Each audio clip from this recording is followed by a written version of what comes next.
আপনারা জানেন গত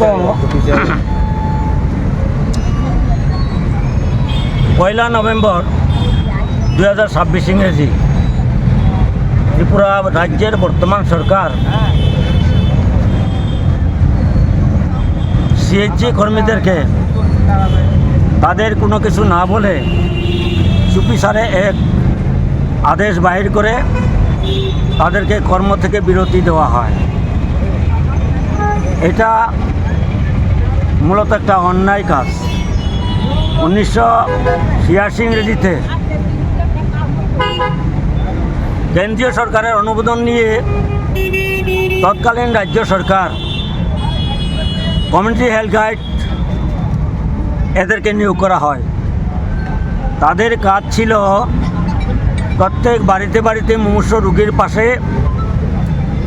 তাদের স্বাস্থ্য পরিষেবার জন্য তাদেরকে নিয়োজিত করা হয়েছিল এবং এটা প্রায় 40 থেকে 42 বছর তারা পাহাড়ে, গ্রামে, সর্বত্র যেখানে যেখানে দুস্থ পরিবার আছে গ্রামে সরকারের প্রকল্প অনুসারে স্বাস্থ্য পরিষেবার জন্য বাড়ি বাড়ি নিয়ে নানা ধরনের ভিটামিন ওষুধ, রোগের ওষুধ, বিভিন্ন ধরনের চিকিৎসার সরঞ্জাম তারা দিয়ে থাকে এবং এটা ত্রিপুরা রাজ্য সরকার বলে নয়, এটা কেন্দ্রীয় সরকারের একটা প্রকল্প ছিল।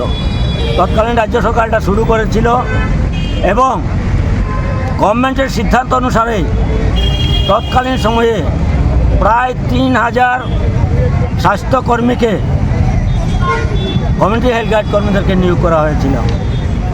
এটা ভালোভাবেই চলছিল, কিন্তু গত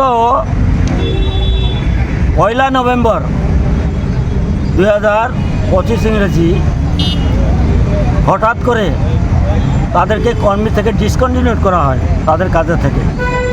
এর প্রতিবাদেই মূলত আজকের আমাদের এই বিক্ষোভ কর্মসূচি। আমরা এখানে বলতে চাই যে একটা কর্মী এতদিন যাবৎ তারা কাজ করলো, তাদেরকে আগাম কিছু জানালেন না। সরকার তাদেরকে তাদের যে কর্মচ্যুতি ঘটালো তাদেরকে কোনো কাগজও দিল না, শুধু গোপনে দপ্তরগুলিকে একটা কাগজ দিয়ে হঠাৎ করে তাদেরকে যখন তারা কাজে যাচ্ছিল তাদেরকে বলা হলো যে তোমার কাছ থেকে তোমাকে ছাঁটাই করা হয়েছে, তোমার কাজ আজকে থেকে বন্ধ। এটা একটা অমানবিক দৃষ্টিগোচর এবং অমানবিক বলেই প্রকাশিত হয়েছে।